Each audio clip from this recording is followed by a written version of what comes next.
The ice never keeps what happens on it. It absorbs the impact, holds the scars for a while, then smooths itself back into something clean and blank. Men are not built that way.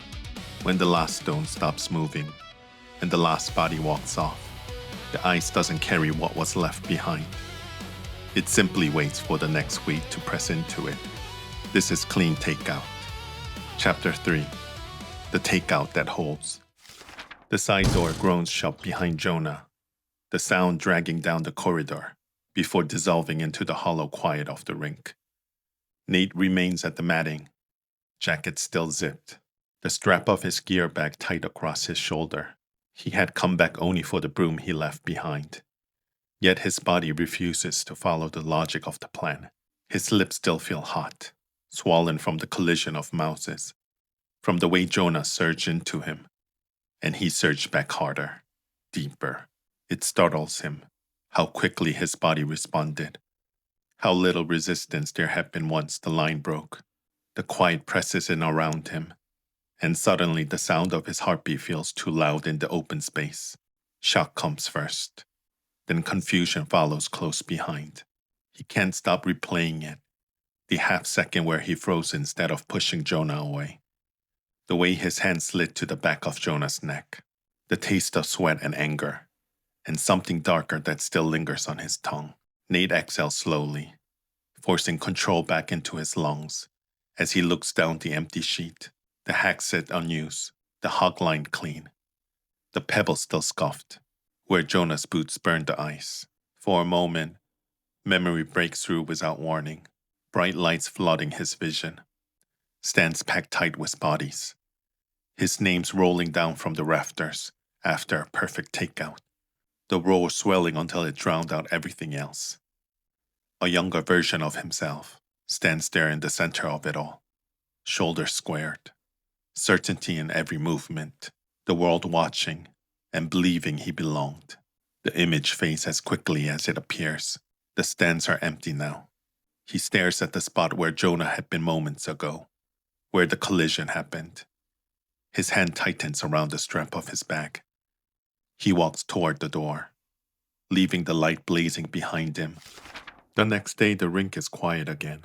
The same single sheet lit under the overhead lights. Nate takes his place in the hack without looking down the ice. Jonah lines up at the far end, shoulders tight, eyes fixed on the house. Evan grips his broom. Cal stands back with his arm folded, already watching. Nate calls the opening weight. Jonah throws too hard. The stone rockets past the house before Evan can slow it. The next stone drifts wide. The miss is worse, barely clipping the guard before spinning uselessly away. Silence stretches across the sheet. Evan sweeps the debris aside harder than necessary. Cal doesn't move. Evan, you take the next stand. The stone curls clean and lands near the button. Evan let out a short breath of surprise. There it is. They try again. Another clean draw. Even closer. Evan grins and lifts his broom as Jonah walks past. They slap palms in a quick high five. The sound sharpened the quiet rink. Cal nods once from the boards, then bring his hands together in two slow claps. Jonah's shoulder loosen, for the first time all practice. Nate watches from the hack, something tightening in his chest. With Evan calling, Jonah finds rhythm. When Nate resumes calling, it unravels again. They pass each other again and again on the sheet. When arms touch by accident, both pull away instantly, sharp and awkward. Tuesday slides into Wednesday, Wednesday into Thursday. Same lights, same distance. Nothing resolves. If anything, the space between Nate and Jonah grows heavier. The rink feels different in daylight. The overhead lights are still on. Afternoon practice is rare, the kind of ice time only given when something important is coming. Regionals are close enough now to taste. They've been running drills harder than usual. Fewer breaks, tighter calls. Cal hasn't said it out loud, but everyone feels the shift. Then the side door swings open. Cold rushes in first, followed by warmth. Sarah steps through with a large cooler, balanced against her hip. Two small kids tumbling in ahead of her. The boy wears a hockey jersey far too big for his thin frame, sleeves dangling past his hands, while the girl is wrapped in a bright scarf that trails behind her as she runs along the boards. "Shoes off the ice, you animals," Sarah calls lightly. They skid to a stop on the rubber matting. Laughing, Cal jogs over immediately, dropping to one knee in front of his son to retie laces that had already come loose. Sarah sets up along the bench near the boards. Sandwiches wrapped in wax paper come out first, and containers of sliced fruit lined up neatly. Evan lights up like a kid himself. "You're spoiling us, Sarah. Someone has to feed you before Cal kills you," she says with a tired grin. Cal doesn't look up. The kids race each other down the matting. Evan grabs a sandwich first. "If I throw better this week, this is the secret weapon." Sarah smiles. Nate accepts a bowl of soup, eyes tracking the kids as they weave between gear bags and broom. The girl climbs onto the bench beside Jonah and holds out a cookie. "You're handsome." Jonah blinks, then takes it carefully. "Thanks, kiddo." She hops down and runs back to her mother. Jonah finds himself laughing once, then again. But for Nate, the noise presses in. After a moment, he stands. "I need some air." No one argues. He heads down the hallway without looking back. Cal watches him go, then nudges Evan with his elbow. "Go check on him." Evan hesitates, only a second before following. Cal settles beside Jonah on the bench, resting his elbow on his knees. "Big week," he says quietly. Jonah nods. "Yeah." Cal studies him for a moment. "You're throwing better." "Trying," Jonah says. "Good," Cal replies. "But remember something. This game coming up matters. A lot. I know it does for you." Jonah's fingers curl around the cookie. "But no matter what happens," Cal continues. "Good shots, bad ends, win or loses. We play as a team. That's how you lost in this sport." Jonah swallows. "Yes, sir." Cal smiles faintly. "No need for the sir. Just mean it."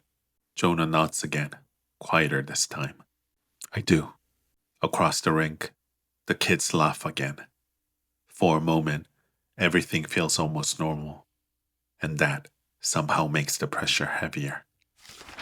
Cold air hits Nate's face the moment he steps outside. He stops just beyond the door, hands resting on the railing. For a moment, there's nothing but wind and distant traffic. Then the pressure creeps back in anyway. It always does. The smell hits first in his mind. Air trapped in a crowded locker room. The low murmurs of voices fading as everyone clears out. A bench against the wall. A coach leaning back with his arms crossed. "You're good, kid," the coach had said quietly. "Real good, but not league good. You've got a great head for the game." He continued. "You read ice better than most guys." Nate nodded. He always nods. "You ever think about coaching?" he asked. "You could build something real." That was the day Nate learned how system works. They don't hate you. They just move on.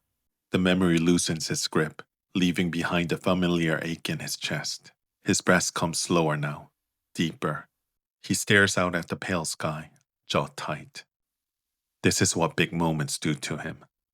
Every time something matters, his body remembers that day, that quiet no. Footsteps crunch softly behind him. Evan stops close enough to feel warm without crowding him. "Figured you'd come out here," Evan says quietly. Nate exhales. "Didn't mean to bail." "You just needed air," Evan replies easily. They stand side by side, watching clouds drift. "Cal worries about you," Evan says after a beat. Nate lets out a faint breath of a laugh. "Cal worries about everyone. But you're different." "I mess up when it matters," Nate says quietly. Evan turns toward him. "You don't." Evan leans his elbows on the railing beside him, staring out at the gray sky. "Look, I don't like Jonah too." Nate looks over. Evan shrugs. "The guy gets under my skin sometimes." Evan turns toward him. "We are a team, Nate. That's the whole point. Doesn't matter if we like each other every day. We show up for each other." He nudges Nate's shoulder gently. "Give him a chance." Then a faint grin tugs at his mouth.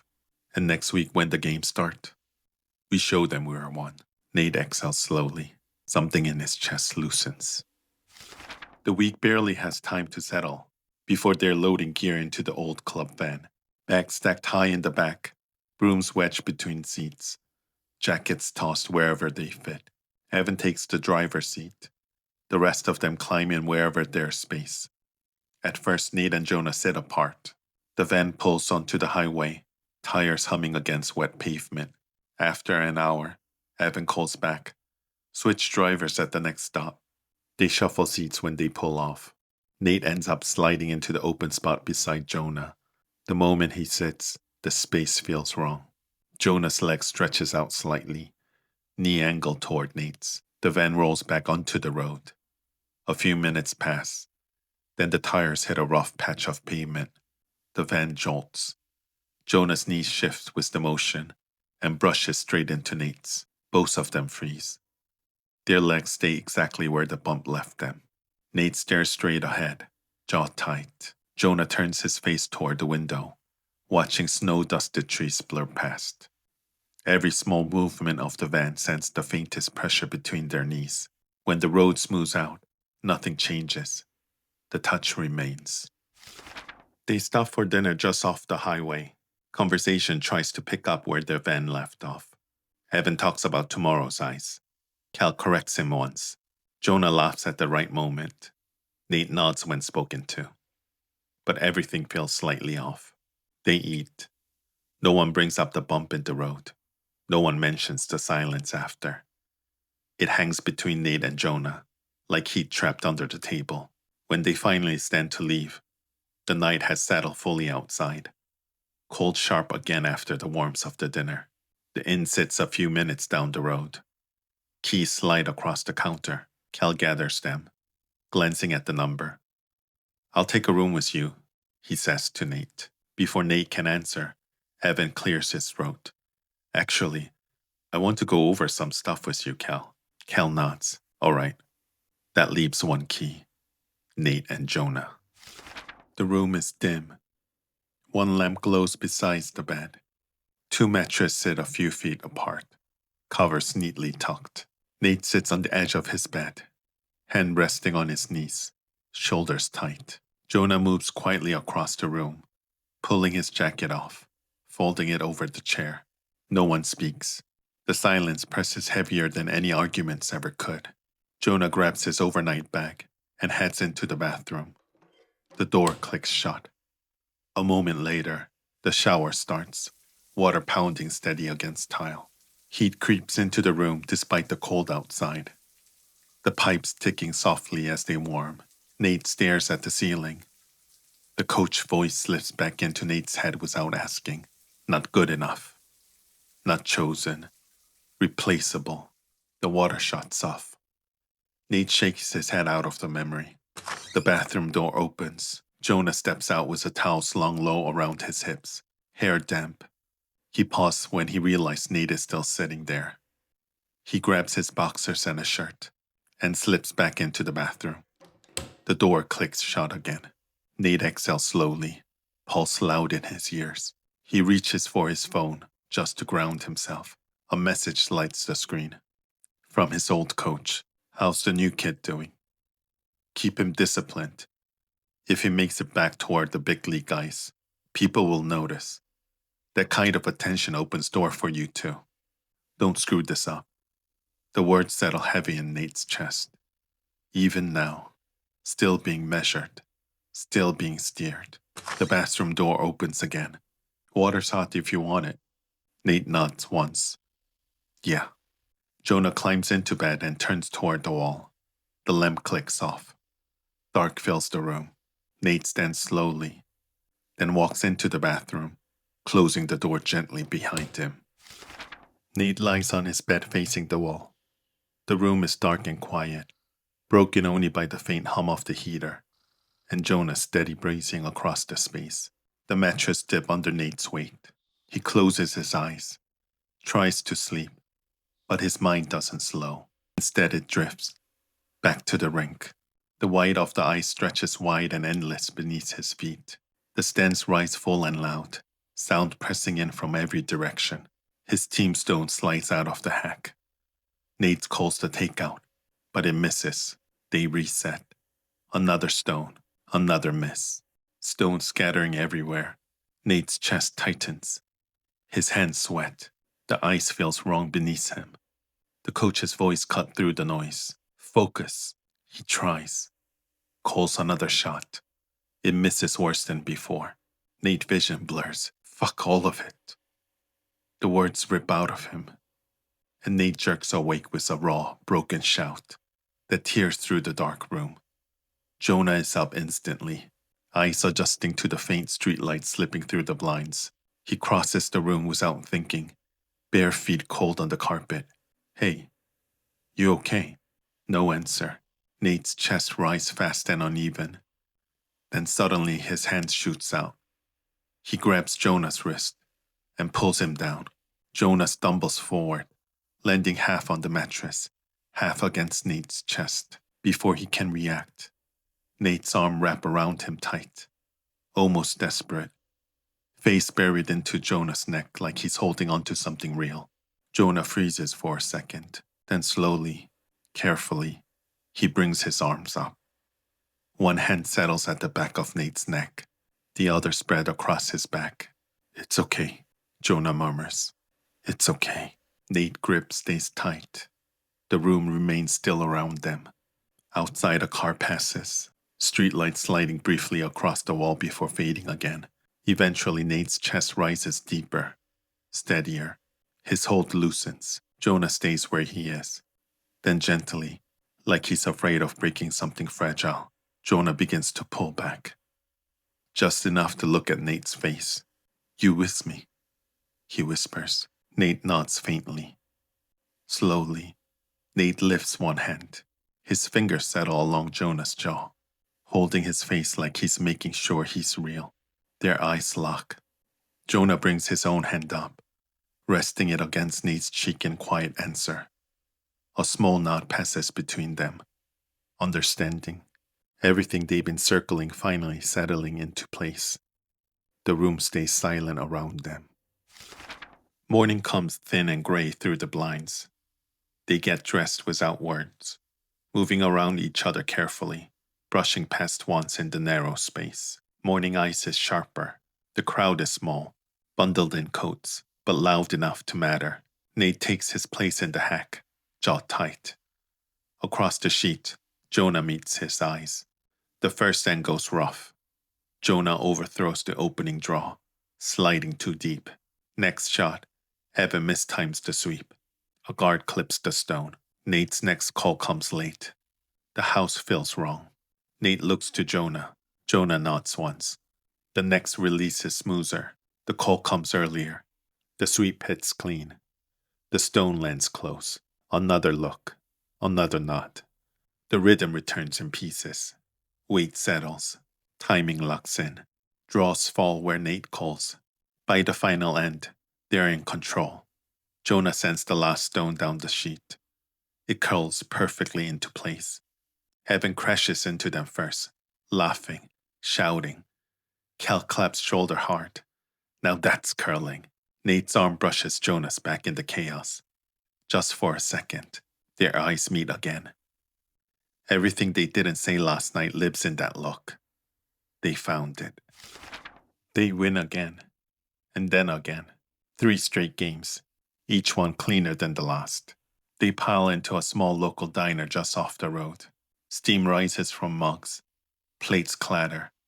The tension that followed them all week finally breaks. Evan lifts his beer. To victory, hell yeah. Everyone laughs. Cal shakes his head, a quiet smile tugging at his mouth. Across the table, Nate and Jonah sit facing each other. They don't talk much, but their eyes meet more often. Each look lingers just a second longer, before anyone drifts off completely. Semifinals tomorrow, Cal says, voice steady but warm. Get some rest. Sleep tight, all of you. We earned today. He pauses, eyes moving across the group. Then they land on Nate and Jonah. A small nod. Good work out there, Cal says. Good that you two found a rhythm. Nate's jaw tightens. Jonah's lips twitch. When they finally head back out into the cold night air, everyone drifts towards the van in loose clusters. Nate and Jonah ends up side by side in the back seat. The engine hums. Street lights streak past the windows. Nate's hand lowers slowly, deliberately, resting against Jonah's thigh. Jonah stills for half a breath. Then his hand comes down over Nate's. Fingers warm, anchoring it in place. Curling is a game of inches. Weight that's felt, not forced. Timing that can't be rushed. Trust built one stone at a time. Nate had spent years believing control meant distance. Jonah had spent weeks pushing when patience was what was needed. Somewhere between pressure and silence. Between collision and restraint. They found something steadier. Tomorrow's ice would be sharper. The stakes higher. The margins thinner. But tonight, in the quiet hum of a van moving through winter darkness, a hand rested on a thigh, another covering it in quiet agreement. And sometimes, that's what holds. This is Clean Takeout. Chapter 3. The Takeout That Holds. Don't forget to subscribe, like, and share for more stories on gay audiobooks.